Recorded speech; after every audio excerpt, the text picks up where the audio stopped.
wasolon 24 lajɛbaga cɛna muso Mali kɔnɔ ani Mali kɔ kan an bɛ bɛɛ lajɛlen fo nin wagati na sa. wasolon 24 ye télé web ye mun nana ka kuma di maliyɛnw ma mun b'u fɛ u ka kuma jamana kɔnɔla kow kan. Jamana problème jamana bɛ se ka dilan cogo di, an bɛ se k'an ka ɲɛmaaw dɛmɛ cogo di pour que jamana bɛ situation min na a bɛ se ka bɔ nin na. Bisa an ye an ka invité de la semaine mɔgɔ fɔlɔ mun wele o tɛ mɔgɔ duguni ye Bubumabel ale kɛra an ka mɔgɔ welelen ye bi. Bubumabel an bɛna an da don thème min na bi o ye thème ba fila ye. Thème fɔlɔ an bɛna an da don politique ko la parce que a bɔra ka démissionner ka bɔ Asma la sisan a ma mɛn a b'i da don a la kun minnu y'a bila o la ani gɛlɛya min bɛ politique mɔgɔw kan a bɛ ɲɛfɔli k'an ye olu la. Thème filanan mun ye armée malienne ye an bɛ mun fɔ ni expert bɛ Mali kɔnɔ bi minnu bɛ armée malienne ka situation dɔn a bɛ offensive minnu kan a bɛ ka tasuma min da terroriste kan. Bubumabel a b'o mɔgɔw la a bɛna ɲɛfɔli k'anw na opération spéciale minnu bɛ ka kɛ minɛn kura minnu sɔrɔla radar kura minnu sɔrɔla kɛlɛkɛminɛn kura minnu sɔrɔla n'i bɛ se k'i to Bamakɔ ka gosili kɛ fo Gawo Bubumabel bɛna nin bɛɛ ɲɛfɔ anw ɲɛna bi an ka se ka faamuyali sɔrɔ a la mun kɛra mun ra opération kɛra cogo di fo kojugu u bɛ k'u sago fɔ a la Bubumabel bɛna tiɲɛ bɛɛ ɲɛfɔ an ɲɛna bi kuma ka ɲi kumatigi da Bubumabel i ni ɲantuma. Ba n bɛ foli da aw ma wasolon 24 filɛbaga ni a équipe bɛɛ n bɛ foli di u bɛɛ ma ka abonné bɛɛ fo mɔgɔ mɔgɔ sɔgɔlen b'an na nin wagati na k'i fo dante foli min na ka dugawu kɛ Ala ka jamana sumaya Ala ka jamana basigi. Ami ami an bɛ an lajɛbagaw an b'a fɔ i na sɔn ka partager n'u y'a partager a bɛ kɛ opportunité ye maliyɛn caman bɛ yen nɔ olu ka se k'a ye kuma min bɛ ka fɔ u ka se ka faamuyali ka sɔrɔ kamasɔrɔ jamanajɔ a tɛ se ka taa information kɔ ni information ɲuman ɲuman sɔrɔ a b'i permettre ka baara kɛ mais ni information ma ɲa a bɛ na ni tiɲɛni ye jamana kɔnɔ. Bubumabel i kan sumalen don dɛ i tɛ forum ba de la wa parce que n t'i kɛ cogo ye dɛ i sumalen don bi dɛ. Non dara de bɛ ka n bagabaga. I denkɛ bɛ k'i bagabaga. Ok ok bagabaga de sɔn. Ok ok donc Bubumabel yan'an ka taa an bɛ se k'a fɔ ko technique la sa mɔgɔw de bɛ cɛ ni muso minnu bɛ baara la an bɛ foli k'u ye nin wagati in na Tarawele bɛ yen nɔ Kuyate bɛ yen nɔ Keita fana bɛ yen o bɛ k'an appuyer nin kosɛbɛ nin ko in na donc an bɛna don an ka thème fɔlɔ la Bubumabel i kun ye politique mɔgɔ ye i kun bɛ parti dɔ la mun ye Asma CFP n'an ye jateminɛ kɛ a ɲɛmɔgɔba Ala ka hinɛ a la Sukɛli Bubu Mayiga a fatura dɔrɔn hali o tɛ kalo dama dama bɔ i yɛrɛ démission la mɔgɔ caman m'o faamuya donc e ka parti ko kun ye Bubu ko de ye wa min a kɛra cogo di mun de y'i bila démission na. N b'i fo i ka nin ɲininkali la nin diyara n ye kosɛbɛ ne ka démission tɛ Bubu ko ye i hakili b'a la transition phase fɔlɔ parti fɔlɔ minnu ye transition soutenir kuma fɔ Sumaworo Bubu b'a la Ala ka hinɛ a la Ala ka dayɔrɔ sumaya mɔgɔ fɔlɔ minnu y'a ɲini jamana marabaaw fɛ ko bɛɛ ka transition soutenir Sumaworo y'o cɛba dɔ ye an y'o baara kɛ fo ka taa se Sumaworo ka minɛli ma ne ma fili utu kalo tile 27 san 2021 ne ma fili n bɛ se ka fili kuma la ayiwa o kuma bɛɛ kelen kɔ kuma min na an ye wuli ka jɔ kɛ ka cɛsiri kɛ n'i ye ne ka intervention fɔlɔ lajɛ n ye n cɛsiri cogo la ne bɛ se k'a fɔ ne ma parti ka appui kelen k'a fɔ ko ka an ka Sumaworo ka bɔliko latigɛ ne m'a ye au contraire an ye baara fɔlɔ minnu boloda ka action politique minnu boloda famille kɔnɔ mɔgɔw yɛrɛ de ko an ma k'an ka olu bɛɛ jɔ k'u bɛ négociation na fɔlɔ ko ni parti bɛ ko ni o kumana fɛn min ye fanga tigilamɔgɔw bɛ négociation na ne bolo parti b'a d'a ma famille b'a d'a ma an tɛ kelen ye an ka démarche tɛ kelen ye famille bɛ se k'a ka négociation kɛ mais parti bɛ démarche politique de engagé ka taa woloko dɔ la donc an y'o baaraw da ni mɔgɔ min ye ne yɛrɛ ka vidéo jateminɛ i b'a ye n ye tɔn dɔ sigi k'a tɔgɔ da ko justice pour Sumaworo n bɛ yaala suguw ni musow ɲɛma ka taa ko in kɛra cogo min na ka taa ɲɛfɔ an nana t'o la fo ka na kɛ événement ba dɔ kɛra Bamakɔ ni marifaci ni fɛnw bɔra la ne yɛrɛ tun b'o kunnafoni di ɲɛma ne tun b'o bolibolo la donc Ala y'a kɛ waati ne tun tɛ janfa ne ma taa Sumaworo la kaso la mais nin don ne siranna ka taa lajɛ o kɔfɛ a ka n'a fɔ Sumaworo ka denmisɛnnin yɛrɛ na est-ce que Sumaworo yɛrɛ k'a bɛn bɛn t'a la wa pour que a tɔgɔ kana tiɲɛ ne mɛnna ka sɔrɔ ne ma taa lajɛ a ye mɔgɔ bila k'an wele ko n ka na n nana a bɛ tiɲɛ so ne bɛ nkalon so a ko karisa e ye nin baara min kɛ nin t'i faamu cogo si a bɛna fɔ e bɛ nin tiɲɛni ni nin wulikajɔ mun na a bɛna fɔ ne de y'i bila a la ko nin tɛ ne fɛla ye i ka jamana k'a fɛ a kanu fɛn min bɛ ne kan o ye charia ko de toutes les façons ne la bɛnnen don ka justice affronter k'o tiɲɛ na. a yɛrɛ da di nin fɔ ta yan'a ka fatu. ale n'o de parti tɛ foyi dɔn Sumaworo la Sumaworo yɛrɛ denw tɛ foyi dɔn Sumaworo la. n'i bɛ mɔgɔ ni mɔgɔ bɛ ja ɲini k'a dɔn ninnu tɛ se k'u jɔ maliyɛnw bɛ se a k'a seere k'a fɔ ko wulikajɔ fɛn fɛn kɛra k'i ka cɛsiri bɛ se ka ne ta bɔ a tɛ yen donc fo k'a kɛ ne yɛrɛ nana ka na n cɛsiri nin ko la ka na a ye ne wele ka na nin kuma fɔ ne ye tan a kelen k'an wele k'a kuma fɔ ne ye tan n ko n y'a mɛn n'Ala sɔnna a ma n y'a faamuya ko kana n'i ka jamana baara kɛ a bari k'i bɛ tiɲɛ ɲini ni tiɲɛni ye ka n'o kɛ parce que ale b'a dalakan ne kan armée fɛn transition soutenue ko la o dalakan kelen a b'o kan ye n'est pas dit que donc ala minɛlen transition ka soutien ala minɛlen a bɛ tiɲɛ so bɛɛ t'i jɔ ala ɲɛkɔrɔ ka segin kuma kan nkalon fɛn fɛn dara ka da Sumaworo la ɲɛnama ni mɔgɔ y'a ko ka bɔ a la ne don ne ma parti ka appui kelen sɔrɔ o de y'a to kuma dɔw bɛ fɔ i b'i yɛrɛ ɲininka kuma na ne tun bɛ ka dɛmɛ ni ka waati min na joli de dira ne ma parti mɔgɔ dɔ ka bɔ k'i jɔ k'a fɔ ne k'a fɔ ne de tun b'i kɔkɔrɔ de baara ninnu kɛlɛ n'a mɔgɔ kelen sera ka kuma baara nana kɛ ten ne nana faamu effectivement taabolo jugu dɔ bɛ yen o tɛ nin cɛkɔrɔba in ka hakilina ye on peut que an bɛ se ka lutter ka justice ɲini mais an bɛ to an ka jamana mɔnɛw kɔnɔ fo kana kɛ transition yɛrɛ nana gɛlɛya sɔrɔ ani communauté internationale ni ɲɔgɔn cɛ o wagati kelen a bɛ kanu maliyɛn bɛɛ fɛ a ka fara ɲɔgɔn kan ka jamana ta k'a su diɲɛ na ka jamana bɛ se ka dɛmɛ cogo o cogo k'o baara kɛ ne bolo ne ye section communiste secrétaire général de ne kun y'o de ne ye bureau politique national mɔgɔ ye ne ye bureau exécutif mɔgɔ ye ni ne ye fɛn kɛ n'a man ɲi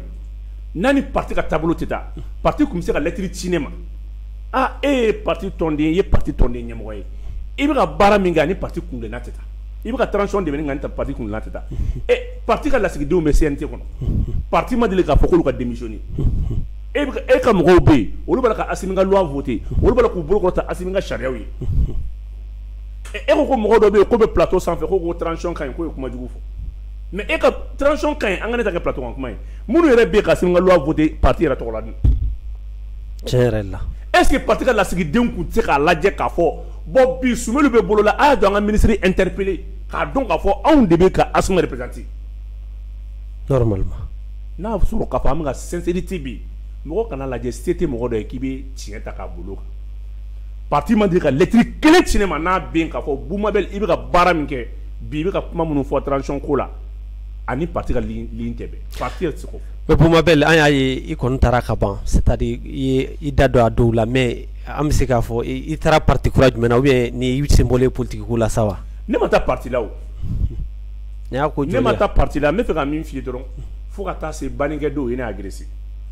janaja kɛnɛ kan o ye ne agressé janaja kɛnɛ kan. Bubé fɛ yen. Bubé fɛ yen Bubé banna lundi le 21 an taara kɛnɛ kan. jɔnw de ye agressé. mardi ne tun bɛ yen mercredi ne tun bɛ yen jeudi midi sudon kɛra jeudi midi ne tun bɛ yen a bara jeudi 16h de tun ye sudon ye ne bɛ bali mun na n ko u nana ne la wuli k'a fɔ ne ɲɛna k'u bɛ fɛ ka ne agressé jamacɛ la ne wulila n taara n ye n ka téléphone n bɛna n ka téléphone ta u ye n ka téléphone ta k'a ci k'a yɛrɛ kɛ i t'i miiri nin dɔgɔma su suma mun kɛ ne ko mɛ ninnu tɛ su dɔn su ye bɛɛ de ta ye ni aw bɛ ka bi k'a bɛ nin su ka kɛlɛkɛla ye ni su mago bɛ ala jugu ka don aw la mais jeunes de don aw bɛ parti mɔgɔw a ka dugukɔnɔmɔgɔw de don n b'o dɔn je les connais mais ne y'a f'i ɲɛna parti ma bɔ ka communiqué kelen kɛ k'a fɔ ni mana jugujuguya fɛn fɛn kɛ bannikɛyɔrɔ kɛnɛ de don dugukɔnɔmɔgɔw man ka bɔ ka manamanakan fɔ ou bien ka kuma lagosilen dɔ fɔ mɔgɔw ma n'a fɔra parti kun kan ka fɔ nin ne ka tɔnden a ye nin min kɛ nin ni sariya tɛ bɛn n'a bɛ sanctionner anw de b'a sanctionner mais aw man ka agresser aw dun bɛ tiɲɛ kɛlɛ de la aw ko justice aw man ka dɔ agresser n'a tigi sara aw bolo n'a tigi ban aw bolo jusqu'à présent parti ma bɔ ka communiquer donc ne y'a dɔn n ko parti est derrière parce que ne bɛ parti in ka fonctionnement dɔn Assimi ka fonctionnement tɛ dɔwɛrɛ ye i b'a sɔrɔ famille de bɛ Assimi diriger non somɔgɔw ne bɛ a fɔ ne de y'o f'i ɲɛna dɛ c'est la famille qui dirige ce parti là famille de b'a diriger ne b'u ka mode de fonctionnement dɔn quoi donc moi j'ai compris que nin ye ko dɔ ye c'est pour cela que tile 40 banna n ye n ka démission bila ka taa parce que ne tɛ se k'a dɔn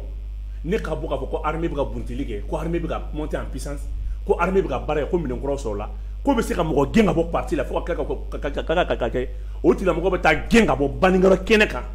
alors que a bɛ mɔgɔ min ka suguya kɛnɛ kan an ka politique ko yɛrɛ bɔ yen Soumaïla secrétaire d'État géré Soumaïla ministre de la défense géré Soumaïla affaires étrangères géré donc des questions militaires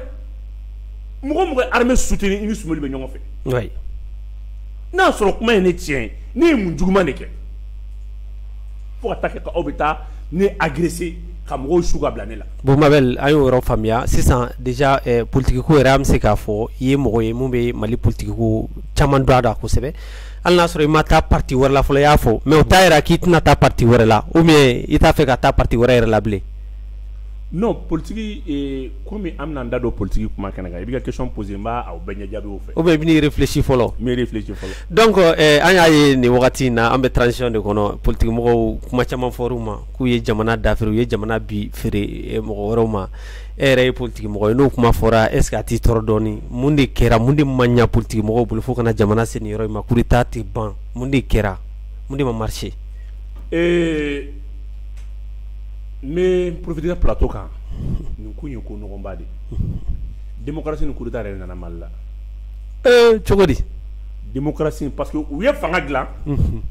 u ma président bila jamanadenw ka mara kɔnɔ u ye constitution dilan 92 ka fanga bɛɛ ta ka di président ma jamanadenw ka contrôle foyi tɛ président kan filanan ye mun ye u ye sariya dilan ka tila k'a ye k'a fɔ an bɛna jamana wari de dun an bɛna jamana suɲɛ bon maintenant n'a ye jamana bin an bɛ se ka mun de kɛ walasa sariya kana na an nɔ minɛ o de nana ni haute cour de justice k'a fɔ anw ye jamana an bɛna kojugu fɛn fɛn kɛ an ka baara kɔnɔ anw ni bɛɛ tɛ kiiri ɲɔgɔn fɛ an ka kiiri bɛ k'a dan ma donc nin baara kɛlen o haute cour de justice pour ka se ka réunir il faut que 2/3 des députés de l'Assemblée olu ka fara ɲɔgɔn kan k'a fɔ ko wa ko tiɲɛ la an ye nin ministre in bila ka bolo ka bɔ an ye président kɔrɔ in bila ka bolo ka bɔ an ye nin bila ka bolo o de y'a kɛ chaque fois n'i bɛ ministériya la e b'i jija cogo bɛɛ la ka wari ta i kɛ to ka faso wari n'i b'a dun a duntɔ i b'i jija ka parti financer parti ka député caman sɔrɔ parce que en cas ni i kan ka i ka mise en accusation i kan ka kiiriko kuma kana taa bɔ assemblée kɔnɔ parti tɔndenw parce que de b'u financer donc wari de bɛ kɛ k'i protéger o la wari de bɛ kɛ k'e protéger o de y'a to hali ni min bɔra ministériya la o t'a dabɔ politique la parce que n'i dabɔ a la i bɛ se ka wele don n'a nataw la o de y'a to n k'i ma n ko démocratie ni coup d'état de dilanna ɲɔgɔn fɛ ka na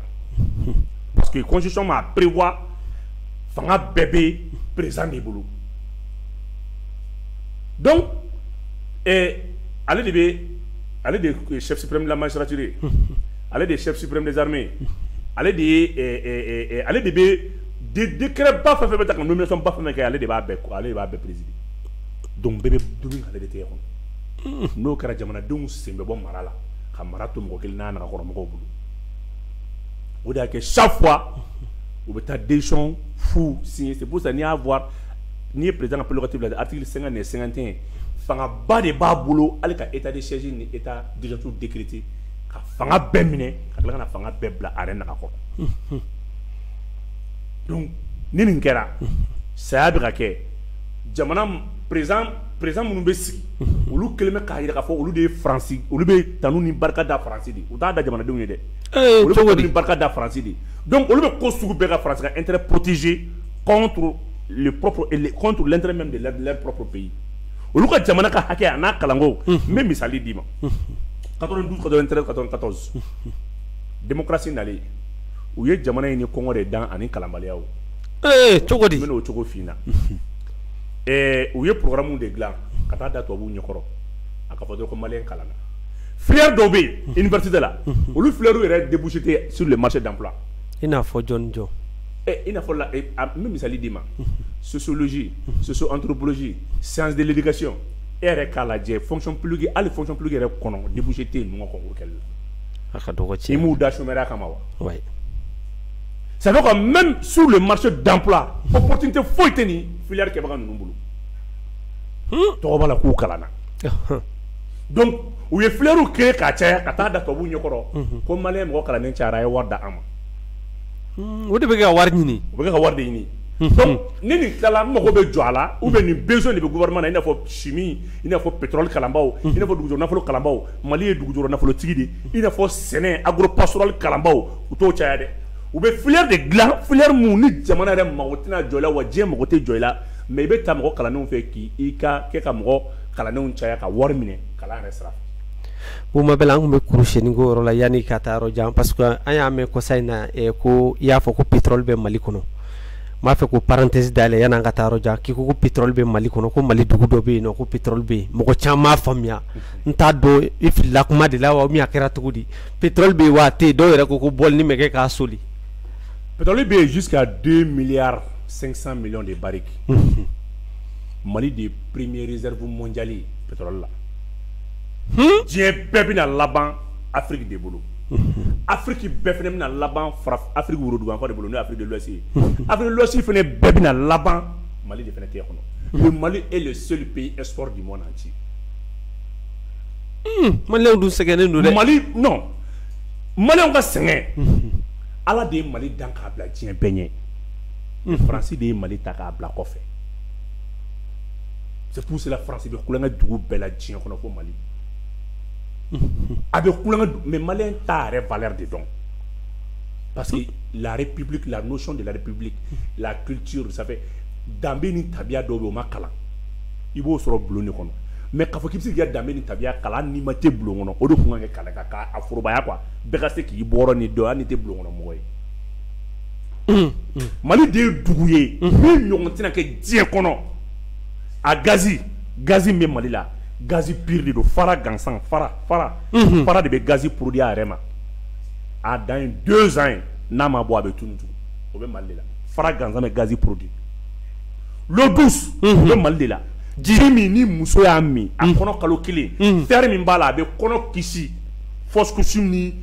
tiɲɛnikan wɛrɛ ma fo ka taa kɔnɔ kalo 9 dafa. A y'a partagé dɛ. Ji bɛ Mali de la dɛ o kɔrɔ ko même la mortalité néonatale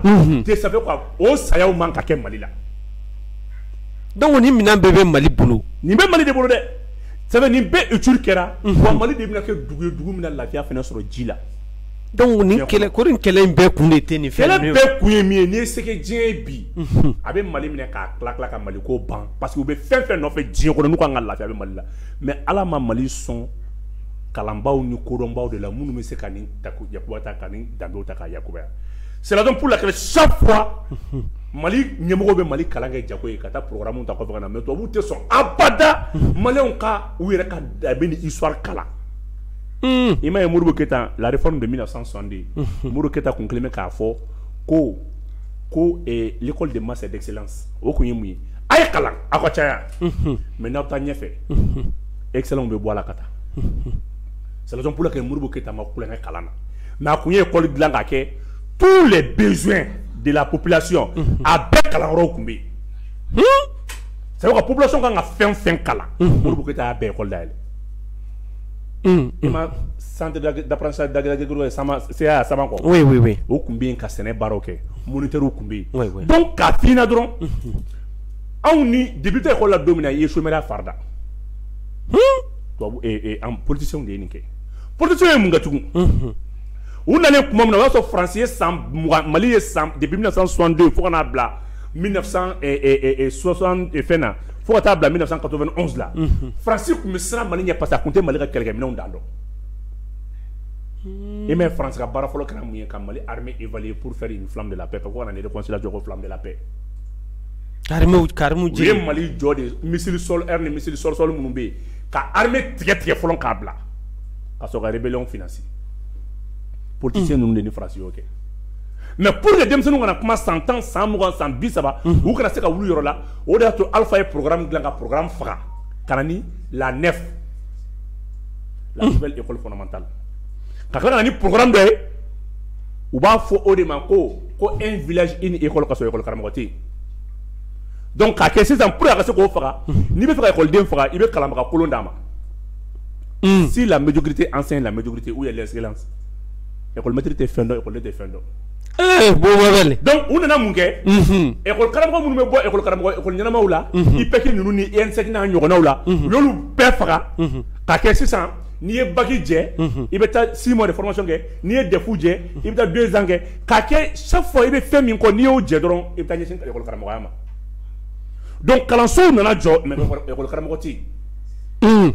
i bɛ taa école dɔw sɔrɔ 7e année bio misi tɛ yen dɔw français misi tɛ yen donc politiciens ye école faga ka armée faga k'an bila bi kɛlɛ ɲɛ.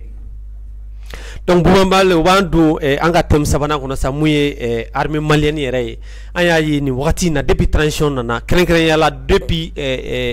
Assimi nana yɛlɛma donna kow la kosɛbɛ minɛnkuraw sɔrɔla avion sɔrɔla missile yɛrɛ y'i da don missile dɔw la sa an t'olu dɔn kosɛbɛ ko radar fɛnɛ yera radar ninnu ni fɛnw a kɛra cogo di minɛn sugu jumɛnw sɔrɔla e yɛrɛ bolo bi est-ce que armée malienne mun bɛ k'a fɔ ko a bɛ ka monter en puissance tiɲɛ don wa ou bien propagande de don. Sisan armée ye vecteur bɛɛ de sɔrɔ on est devenu une armée autonome maintenant i bɛ armée dɔw bɛ yen i bɛ taa sɔrɔ u ka ɲi défense aérienne de la armée dɔw bɛ yen i b'a sɔrɔ u ka ɲi attaque au sol de la armée dɔw bɛ yen i bɛ taa sɔrɔ u ka ɲi maintenant u ka base u ka ɲi armée maritime de don i bɛ taa sɔrɔ jikan kɛlɛ ninnu u b'o de dɔn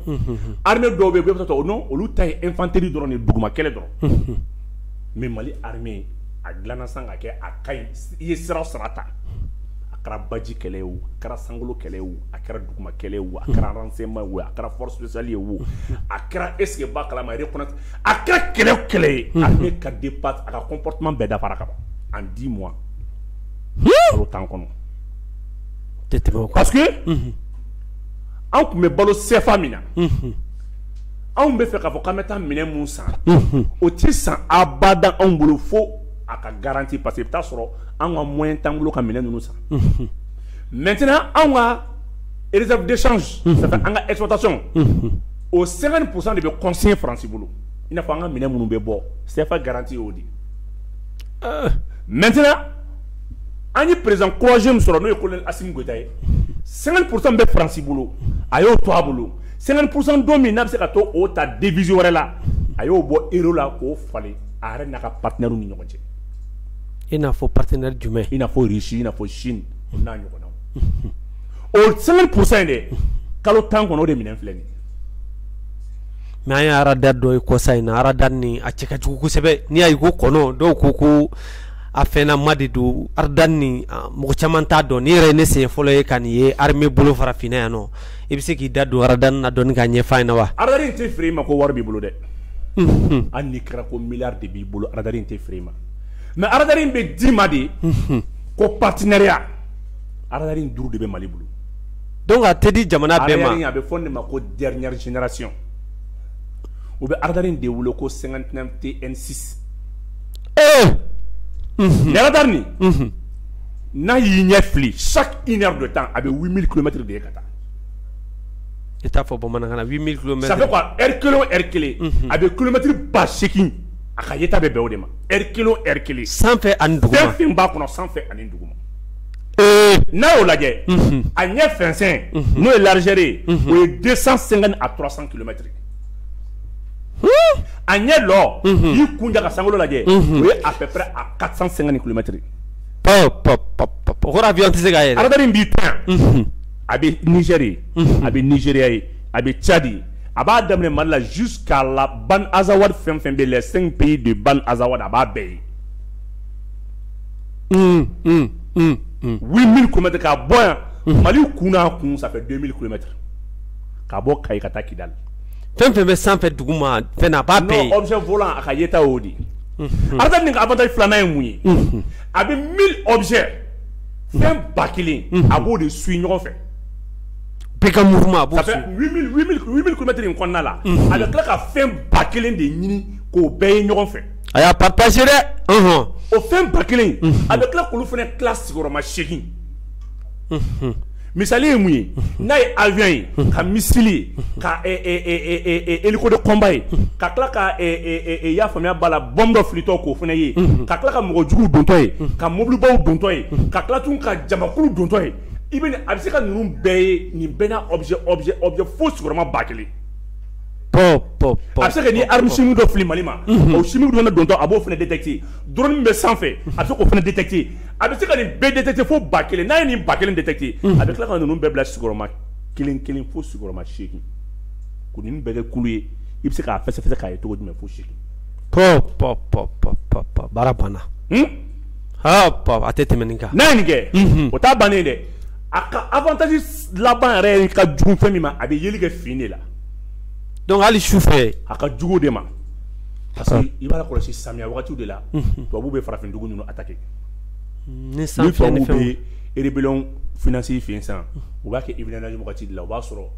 i b'a k'a fɔ i ka renseignements ni radars tɛ yeli ba kɛ sanji ni brouillard ni dibi ninnu. brouillard ni dibi bɛ parce que avion min b'u bolo n'an b'a fɔ o ma ko Mirage 2000 Dassault o Mirage 2000 Dassault bɛ don de u b'a fɔ fɛn ma ko stratosphère stratosphère ye sankolo fɔlɔ u ka avion bɛ se ka yɛlɛ kabanɔgɔ fɔlɔ la ka t'i da yen en ce moment a bɛ se ka fɛnw lare ka jigin a bɛ tiɲɛli kɛ a bɛ se ka bunteli ka tila ka minɛn bila ka jigin bon radar in b'a ta fo kabanɔgɔ nɔgɔ la k'a labɔ ka na n'a ye k'a da kɛnɛ kan o de y'a to Faransi ka avion ye vol fɛn fɛn kɛ en 3 mois u ye 52 vols anormaux min kɛ a bɛɛ yera tan de o de y'a to kɔsa in na Ombori Faransi ka avion dɔw wulila k'a fɔ k'ale bɛna ka na Mali espionner radar y'a détecté k'a ye k'a jɔ k'a la mais o y'a sɔrɔ a y'a ka transpondeur faga ka tila k'a ka radar brouillard fɛnɛ k'a la mais radar in ka jugu brouillard de fɛnɛ ma brouillard électronique de b'a la n'a y'a ja a bɛ avion natɔ to fɛn fɛn bɛ e ka dɔnniya sira fɛ ale b'o bɛɛ kamaru k'o bɛɛ tiɲɛ k'o k'a yɛrɛ ta ye c'est pour ça a ye Faransi ka avion détecté k'a jɔ a la net avion wulila yɔrɔ min na o kɛra Niger base dɔ ye a y'o bɛɛ ye a y'o ye kana kaba k'a bɛ na yɔrɔ min na a y'a détecté k'a jɔ a la donc dogo foyi t'a la i m'a ye Mali ko Faransi ma ko i ye tiɲɛni kɛ n fɛ yen Faransi ma kuma Faransi m'a fɔ abada a ye mun kana ça c'est des allégations infondées i ye nkalon ta ka danna a ko non ko Mali fɔlɔ de ye sati bɛ mais a m'a fɔ abada fo n'a kana maliyɛn jugu minnu bɛ yan n'olu ko n'olu bɛ Faransi ka dununba fɔ n'o tɛ Faransi yɛrɛ m'a fɔ abada ko Mali ye min fɔ ko nkalon don sinon image vidéo b'u bolo n k'a dafalen mais an y'a ye test tɛ fɛn na an y'a ye avion kuraw nana u ye kabako da terroriste kan kosɛbɛ terroriste formera ka bɔ Niger fanfɛla ni Burkina fanfɛla mais an ye hélicoptère ye minnu ye kabako lamaga kosɛbɛ ni hélicoptère sugu ninnu yɛrɛ an kun ma deli ka nin ye Mali la fɔlɔ ni hélicoptère sugu jumɛnw ye an bɛ se k'u tɔgɔ dɔn nin sɔrɔla cogo di u b'a fɔ ne ma ko MI 24P ale fɛnɛ ni MI 35 tɛ kelen ye o hélico ninnu filɛ nin ye ale ka mɔgɔ ta tɛ mɔgɔ 7 buntenin kɔfɛ u bɛ mɔgɔ ta u bɛ mɔgɔ 7 ta n'a ye mɔgɔ 7 ta a bɛ se ka équipage fɛnɛ la a bɛ se ka mɔgɔ 2 fɛnɛ sigi métrage min bɛ k'o bolo 17 fila bɛ se ka k'o bolo belebele c'est à dire que hélico in yɛrɛ bɛ gosili kɛ mɔgɔ 2 fɛnɛ bɛ sigi o bɛ gosili kɛ métrage belebele 2 de b'a la missile panel fɛnɛ b'a la ale ni roquette S8 fɛnɛ b'a la o roquette sugu jumɛn ye o ye roquette de ye n'ale filila ale ka jugu fɛn minnu bɛ yen n'an b'a fɔ olu ma ko artillerie fɛn minnu bɛ duguma ni kɛlɛkɛminɛn babaw don ale ka jugu olu de ma ale b'olu de détruire yɔrɔnin kelen mobili ni fɛn ninnu non i n'a fɔ Grad DM lance roquette ninnu ou bien BM 21 ou bien char ou bien BRDM ale ka jugu lance roquette S8 ka jugu olu de ma a b'olu de ta ka wuli sanfɛ dɔrɔn k'a yɛrɛ kɛ o de y'a to a donna kɛlɛ kɔnɔ 45 minutes a ye nord libéré k'a ban a 2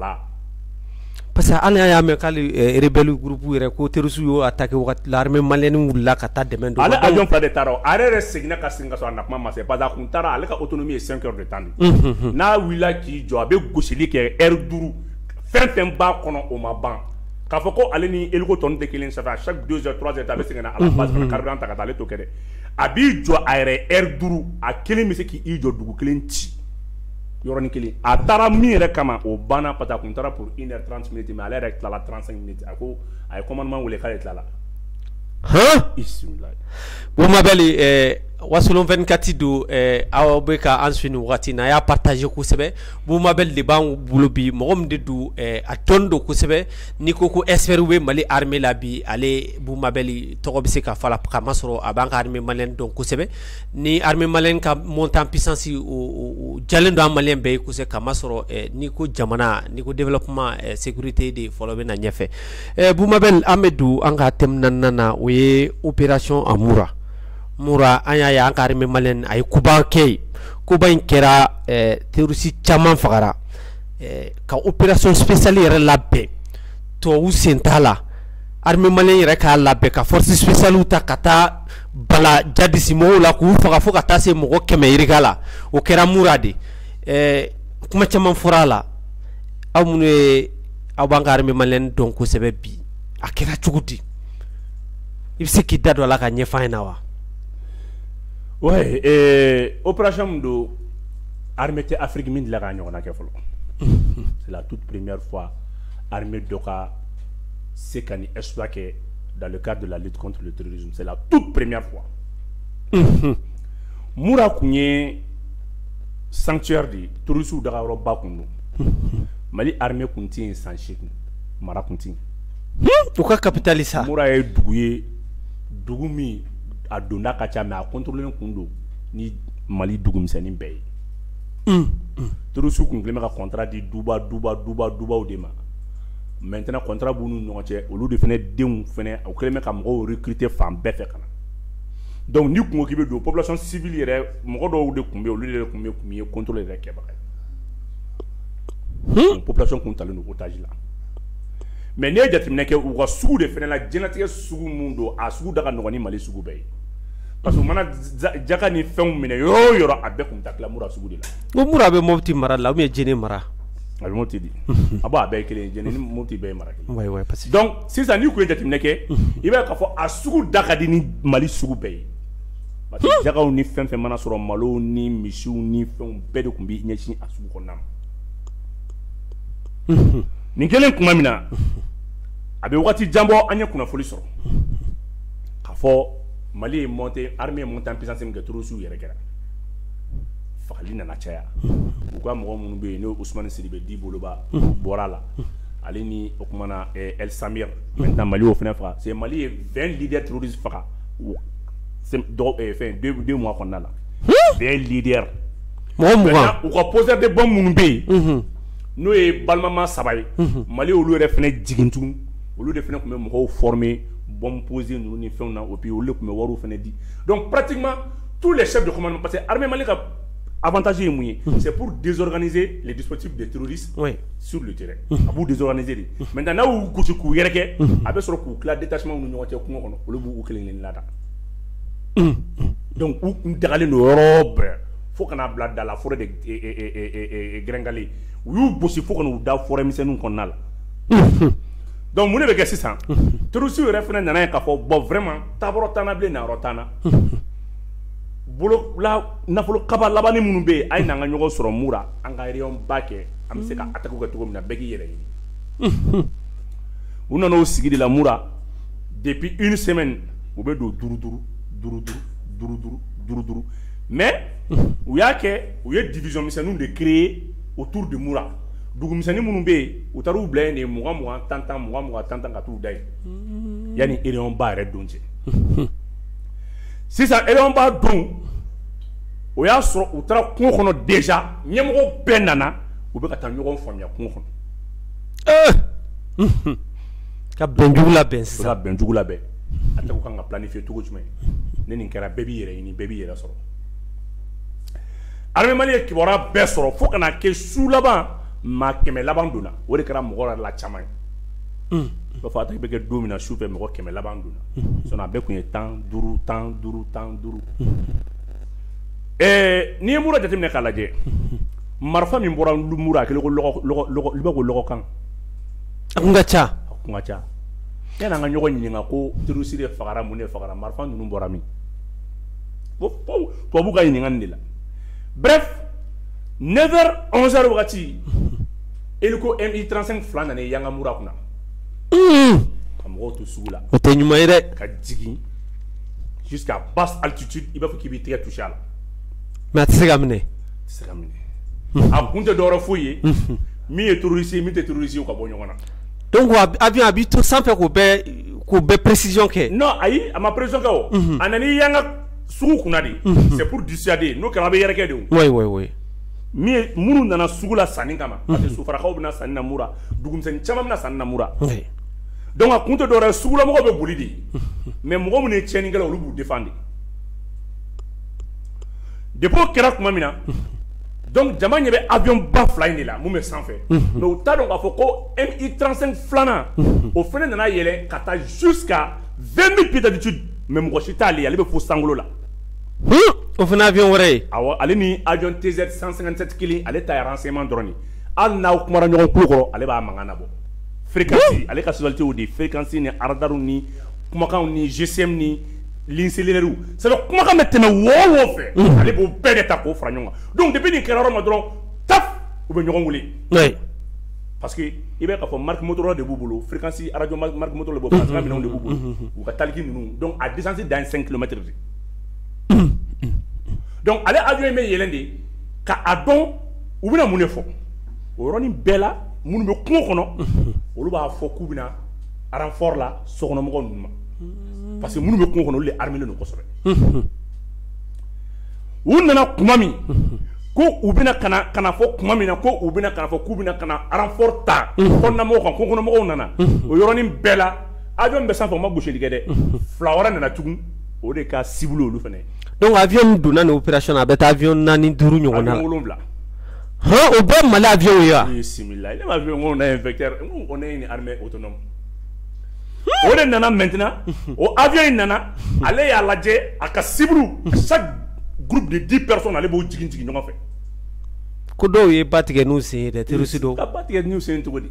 ka ti n'a ye nin kɛ kuma min na o ka nin kɛ kuma min na babolo fɛn fɛnɛ bɛ autour de Moura force spéciale mɔgɔw fɛnɛ jiginna parce que avion min ye gosili kɛ ale avion in fɛnɛ bɛ 37 personnes de ta ouais avion kelen na ale Mi-35 ye non seulement a bɛ se ka transport de troupes assuré a bɛ tila ka bombardier a bɛ tila ka gosili fɛnɛ assuré donc o y'a sɔrɔ force spéciale mɔgɔw fɛnɛ kɛlen bɛ ka badabolo bɛɛ minɛ parce que dɔw ko Rusiw jiginna ko tellement ko masquelen don ko minɛn minnu b'a sɔrɔ su kana k'u yɛrɛ ma deli k'a ɲɔgɔn ye donc hali fini don ta ni fɛnw la an ka force spéciale y'o bɛɛ sɔrɔ fo ka taa mɔgɔw fili u ma bismillah m'o ka mun fina dɔw dalen bɛ yiri sanfɛ yiri bolo foyi tɛ sniper kelen bɛ ka yiri plus de 100 arbres branches bɛɛ la sniper dalen bɛ yen i ko nɔnsi u b'a fɔ o de ma ko o marifaw de Z800 ale yɛrɛ portée ça fait 2000 km portée utile kilo fila i bɛ kusile n'a ye fɛn fɛn sɔrɔ a kɔnɔ o bɛɛ ye banbagatɔ de ye olu dalen bɛ plus de yiri kɛmɛ yiri su 200 hadamaden dalen b'a la sniper kelen bɛ ka yen bɛɛ minɛ donc premier bilan i b'a ye k'a fɔ su kelen ma bɔ Moura yɛrɛ kɔnɔna la o bɛɛ bɔra kungo kɔnɔnaw de la sisan armée ye dugutigiw ani alimamiw bila u ka kuma min ye terroriste ye min tɛ terroriste ye olu ka taa nin yɔrɔ in na ka triage kɛ civil ka bɔ civil a ka taa ni i marifa b'i bolo i ye terroriste ye marifa bila ka ni i yɛrɛ kalifa yan n'i tɛ terroriste ye e ka taa nin yɔrɔ in na ko dɔw ye burumusi don dɛ cɛ k'i yɛrɛ kɛ muso ye ka bɔ donc o yɔrɔ de la u ye cɛ burumusi ma caman minɛ burumusiw dɔw yɛrɛ muso dɔw yɛrɛ tora ten olu ka burumusi bɛ cɛ dɔw la u ko ko burumusi ninnu d'u ma o ma sɔn k'a di cɛw ye burumusiw don burumusi dɛsɛra u b'a fɛ k'i dugu ka boli ka bɔ o yɔrɔ de la tun bɔnmɔsi tonnen a ka ca ala bɔnmɔsi tonnen bɛ fan bɛɛ k'a di yan lamɔ sɔrɔ dɔw y'u bɔnmɔsi fara de n'u tɛgɛ ayi bɔnmɔsi na yɛlɛ dɛ tiɲɛ yɛrɛ la a juguyara opération segala kali hadamaden i bɛ cɛ dɔw jateminɛ u tama fara ɲɔgɔn kan jigi u sɔnnen k'u bɔnmɔsi jɛja sɔnni ka lamɛn i na di la ye tile fila dagama sigi foyi ma kɛ cɛ ni muso bɛ ka fini sama ɲɔgɔn bolo i b'i ka fini ye cɛ dɔ la i b'a fɔ nin ye ne ka burumuso ka taa di a tɛ tɛmɛ o kan tubabuw ma dan sɔrɔ nin de la o de ma diyaw ye mɔgɔ tɛ tugun diya tɛ dɛ mɔgɔ kelen tɛ tugun donc Buma Bɛɛ an ka wagati surunyana yanni an ka kuma kuncɛ kunun mobilisation ba tun bɛ yen nɔ ka armée soutenir an yɛrɛ y'a ye mɔgɔ minnu kɛra o initiateur ba ye i kun b'o la kosɛbɛ a ye welewelema kɛ i yɛrɛ i bɛ jɔyɔrɔba b'i la ka armée dɛmɛ ka mobilisation kɛ autour de l'armée parce que n'i y'a mɛn armée jamanadenw bɛ dɛmɛ min kɛ armée kan o fana de nafa ka bon mais mun an dabali banna mun na fɛn yɛrɛ kɛnɛ kan i yɛrɛ ma ye mɔgɔw ye kuma caman fɔ ko Buma Bɛɛ dimina de wa ou bien i kartera ka bɔ a la mun de kɛra dakuruɲɛ dama dama non jamatigi de ta ye bɛɛ ye jamatigi tɛ dimi o an ye baara labɛn fo ka na se kunnawolo waati ma mais opération espoir ani meeting tɛ kelen ale ni politique tɔn politique ɲɔgɔn wele fana tɛ kelen ale dabɔra de ka message passer kuma min bɛ ka fɔ ka kuma du olu yɛrɛ ma olu ka se ka mɔgɔw wele i n'a fɔ a fɔra ko armée bɛ ka fulaw de faga kuma ka di fulaw yɛrɛ ma u ka mɔgɔw wele ka armée soutenir a fɔra ko dɔgɔnɔnw ni fulaw de bɛ ɲɔgɔn na dɔgɔnɔn ni fulaw ka jama wele k'a fɔ anw ye kelen ye anw bɛ fa la anw bɛ ba la opération in kun dabɔra nin kama k'a fɔ armée ka opération in jigiya di ka mɔgɔw kɛ kelen ye ka mɔgɔw don da kelen fɛ ka mɔgɔw bɔ da kelen fɛ donc Bouma Bel oui donc o programme de dilanna ne de kun ye maître de cérémonie mais an y'a ye k'a fɔ u nana an sɔrɔ podium kan sisan ka na ni programme wɛrɛ ye ni programme wɛrɛ nana ne ko k'o tɛ kɛ a tɛ kɛ kɛlɛ wa a tɛ kɛ kɛlɛ dun man ɲi jamakulu de nalen don ni mɔgɔ ko n'i ko mɔgɔ ma k'a k'i ye n'a ma sɔn e bɛ sɔn ka k'a ye an bɛɛ laɲini de ye kelen anw mana fɔ k'an bɛ kuma mɔgɔ ni mɔgɔ tɛ kɛlɛ kuma nɔfɛ mɔgɔ n'a ye dɔw ja i bɛ se ka armée soutenir k'u to so mais n'i y'u nana aw lamɛn aw yɛrɛ ka bɛn o de kɛ ni écarté n'o tɛ kɛlɛ tɛ foyi tɛ. Bouma Bel wagati surunyana kosɛbɛ an ɲɛ b'a la miniti 40 de tun b'an bolo sera mais Bouma Bel tellement que kuma kun tɛ taa ye mura ni mɔgɔw tun b'a fɛ k'a faamuya i bɛ se ka promesse ta Wasolon 24 lajɛbagaw ye ko don n'a nataw la ni wulila i bɛ segin ka na wa. Kama sɔrɔ n'Ala sɔnna ma mɔgɔw mana jɔ n na wagati n bɛ na. Welewelekan b'i bolo k'a lase maliyɛnw ma nin wagati in na. N bɛ maliyɛn bɛɛ fo dan tɛ foli min na. Maliyɛn mana kɛ yɔrɔ o yɔrɔ k'a ɲini maliyɛnw fɛ an ka ɲɔgɔn bɛn an ka kɛ kelen ye fo dɔ ka sabali Mali se ka diya abada fo dɔ ka muɲu dɔ ka sabali mɔgɔ si ka nafa tɛ transition in na malidenw de ka nafa b'a la parce que an b'a dabɔ an kana segin kɔfɛ transition in ka avantage bɛ kɛ min ye dɔrɔn an kana segin n'an seginna kɔfɛ a bɛ jouer an kan ka bɛn ni kelenya ɲini bɛɛ fɛ k'i yɛrɛ fo dan tɛ foli i Jawara hali n'a sɔrɔ i ye ne den ye sa nin kun ye an ka numéro fɔlɔ ye l'invité de la semaine Bouma Bel Jawara hali n'a sɔrɔ ne den don a kun b'an bolo yan nɔ a y'i da don kuma caman na mun ye a ka démission ka bɔ ASMA la an y'an da don armée malienne fɛnɛ la minankura minnu sɔrɔla nin wagati in na opération de Moura a kɛra cogo di Bouma Bel a ye fɔlikan ye an b'aw fo nin wagati in na sa ko k'an bɛn don wɛrɛ an b'a fɔ ko technique la Muna Traoré kun bɛ yen nɔ Fatim Aidara olu kun appuyé len don ni monsieur Keita ye k'an bɛ bɛɛ lajɛlen fo nin wagati in na.